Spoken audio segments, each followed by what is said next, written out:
All right, here's another question. I'm curious his thoughts on the use of the flag. Almost everyone used the flag. Okay, great question to get the horses to move forward. Looks like chasing to me, but maybe there's a nuance. Good question, Laura. Good notice.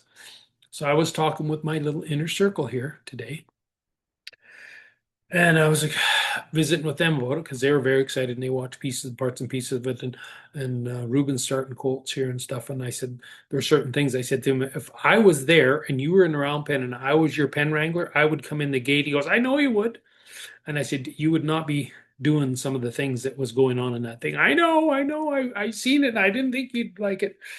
And so the whole flag deal this is a really good question, guys. So listen to this question or listen to this answer, and then you ponder it. It doesn't mean I'm right. I'm just going to give you my perspective. You can have any perspective on you want. I'll share mine with you.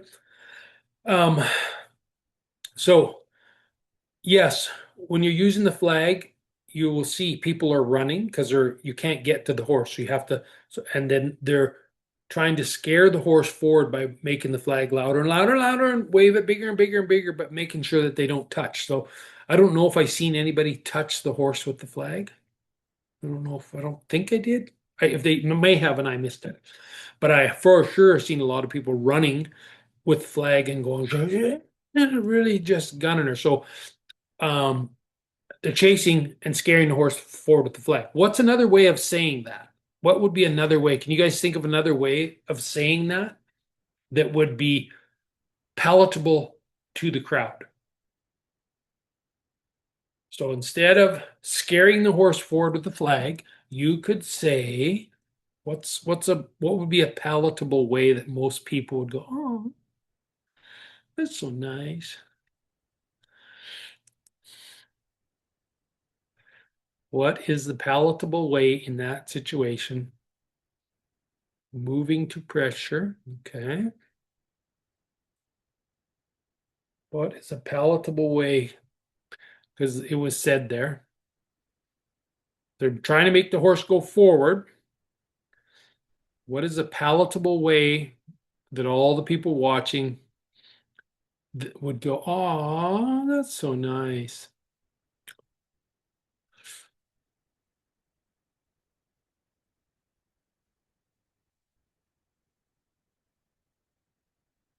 Energy. Energy is going to be the key word in this situation.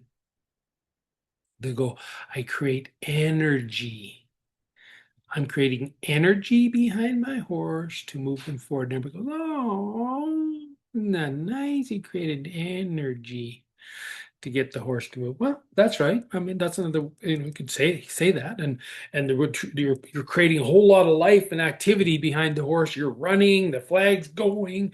There's all this kerfluffus going on, and so there's a whole bunch of people that would love that story. Energy, look at that. They never touched the horse. Is so amazing. This is so great. But another way of saying that is you're scaring the horse forward by chasing it. Scaring the horse forward by making this, whipping that flag at him and running at your horse. And so that you can call that creating energy, and it would be fair enough to say, I guess we couldn't say no to that. But another way to do it might be say that you're trying to scare the horse into a trot or into a canter. So, um, So whenever I have a troubled time with some of this stuff, like when I'm trying to figure out what should I do here? What do I do? What would be optimal? What's the truth? I'm trying to find the truth in this. Like what's the truth? So I need a horse to go forward. So my fail-safe thing to do, what I go to, and lots of people aren't going to do it, won't be politically correct because they go, oh no, we can't do that, can't do that. But what would another horse do? If one horse wanted another horse to run away, what would it do?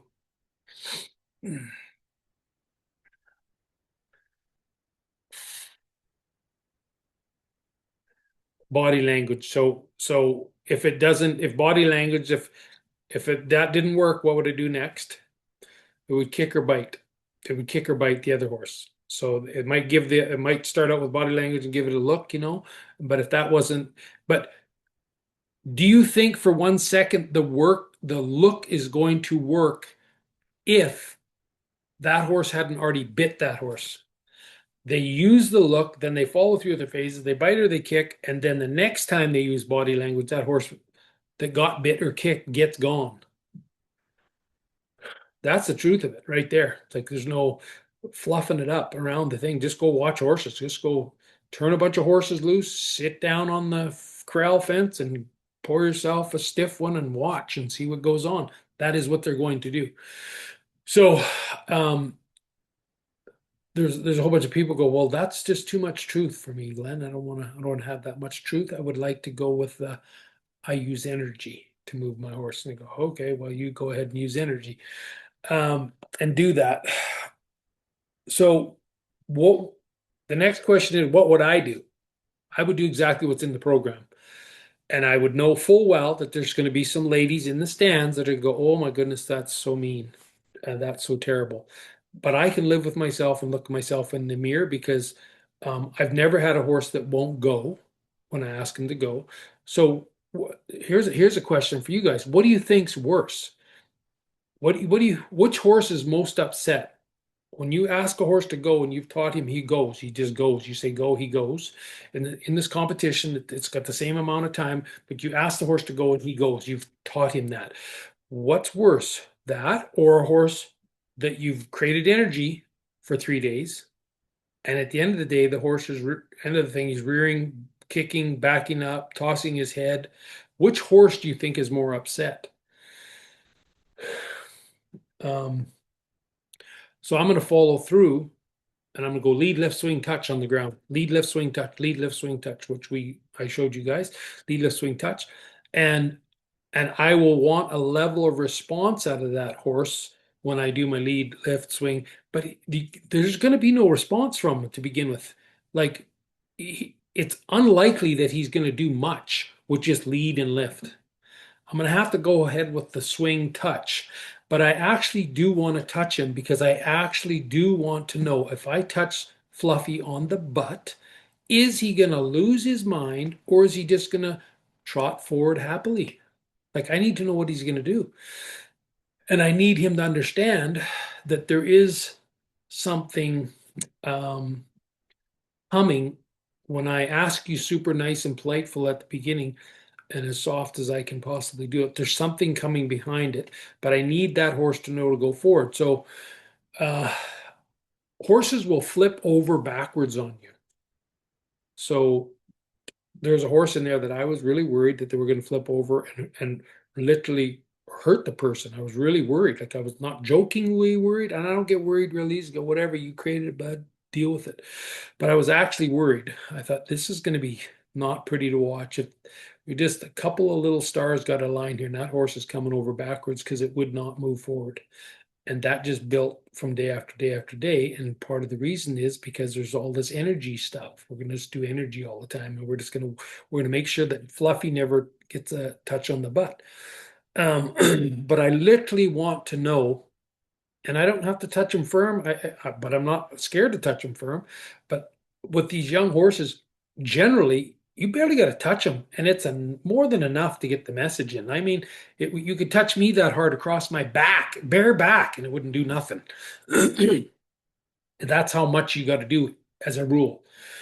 Um, but as time goes on, you'll have to do a whole hell of a lot more than that because they get so grumpy and mad and don't understand. Nothing's been clear. The clarity is not there.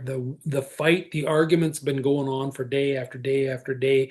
And it's just like we get this uh okay, we're just ready to do battle again today. Um so it's a really good question. And you guys can think about this in everything you're doing with your horse. At any time that when you're working with your horse, are you following through to get the message to the horse so you can have a happy forward yes, ma'am, yes, sir horse, or are you creating a horse that's tossing his head, rearing, kicking out, all the things you don't want from a horse? Um, so it's a really good question. I don't know if I explained that well enough. I hope I'm explaining that well enough, but whenever I'm not sure about something, I just go, what would another horse do? Are they going to just stand there and jump up and down behind each other and create energy? No, we're sure not. So I go, if it's fair enough for the horses to do, it's fair enough for me to do. And yeah, so that's a great notice, Laura. Great question. And it's not to say you can't get away with it either. So this is the river crossing analogy at its finest. It's just one of those other examples. So it's not to say that you can't create energy and get away with situation and get from across the river. You got to cross the river by creating energy. So therefore, you kind of convince yourself and everybody else watching or whatever that it's a great thing because you made it across the river. um, and you might with some horses. Horses are so forgiving; it's unbelievable the things we can get away with and do that just really should not work, but somehow we get the job done. Um, so yeah, because the job got done does not mean that it was necessarily the truth. Um, yeah, you see, if you were to watch that thing again, you'd see some people just with a little string, they did a little tickle the string, and ow, that horse was just kicking out like that. So the horse didn't understand to go forward, and it was just fighting back, like it was annoyed and fighting back and mad and angry and whatever you want to call it. Very frustrated. It didn't know to go forward, and on the saddle, I think I seen somebody slap their horse on the bum and it kicked out just with your hand, just tap tap, pow, it just kicked out. So I need my horses to know that if I have to go to phase 4 with my hand, my saddle strings, with whatever, that they went, oh, where was I? I should have been paying attention when he gave me that nice little squeeze and sat up in the saddle. That's my signal to go. So in these colts, you're developing that into them because they don't know any of that. They have no clue about that, but they can sure learn fast to do it. But they can also learn a whole bunch of other not so cool things. Yeah, everything just becomes a fight. You might get to the other side of the river, but it ain't pretty.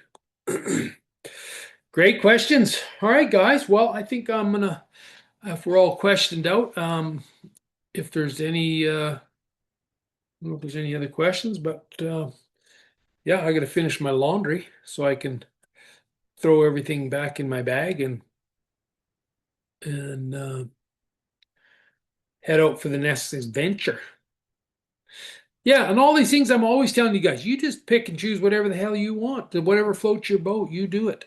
Um, uh, yeah, you knock yourself out. uh, our saddle strings to go phase 4. I love my saddle strings on all 4 corners of my saddle because they will be a phase 4, and that's usually enough. It's usually enough. Um, I use my saddle strings on the right hip, saddle string over here, my left hip, the front saddle strings on the right front shoulder, left front shoulder. So I can help influence, I can back up my steady pressure with my saddle strings. And generally on these colts, and especially if I've done my work properly on the ground, uh, that's all it takes. If I'm in the saddle and my horse feeling like he's not moving or he's getting a little stickier, he's going, yeah. So if I don't move, what's going to happen? I take my saddle string, go twack on the bum, and he goes, "Oh, that's what's going to happen." And it's more of it doesn't even you again. You could hit me across my bare back with the saddle strings as hard as you wanted, and it might leave a couple of red marks on my back. Big deal. Not even close to what a horse would do to another horse, but it would get the message across. So if I needed to, my saddle strings are big enough, long enough, I can tie my coat on them, but I use them for uh, helping my horse understand what it is I want. And if there's some stickiness coming in there, get them moving. The other thing to remember that is huge, you have to leave them alone when they do what you've asked them to do. I mean, one step. The walk, trot, canters thing like this, when you're trying to get a horse going, or any horse, doesn't matter. Um, you're when you ask him to trot, let's say for the first time, and he trots or he speeds up. Let's say you got trot in your mind, but you want to get out of the walk to the trot, which is usually generally easy, no problem. He speeds up, you can reward the speed up. You don't have to wait for the trot. You don't have to get a trot because the horse doesn't think in walk, trot, canter, back up, or gallop. He doesn't think about that. He thinks about energy and he feels speed and going faster and all these things, but he doesn't think in walk, trot, canter. So if my horse speeds up and I felt that there was a nice little improvement and some understanding, I just quit and say thank you, pet, pet, pet, pet, pet, pet, and then ask again, and he goes up and good job. And pretty soon he's rolling into the trot, and then the tougher one is to roll into the canter. Uh, but it's the same thing. I'm looking for him to speed up and understand that when I do this, I need you to have go forward quicker. I need that from you. That when I do this, you got to do that. That's what I hope done. That's what I need to put in install, and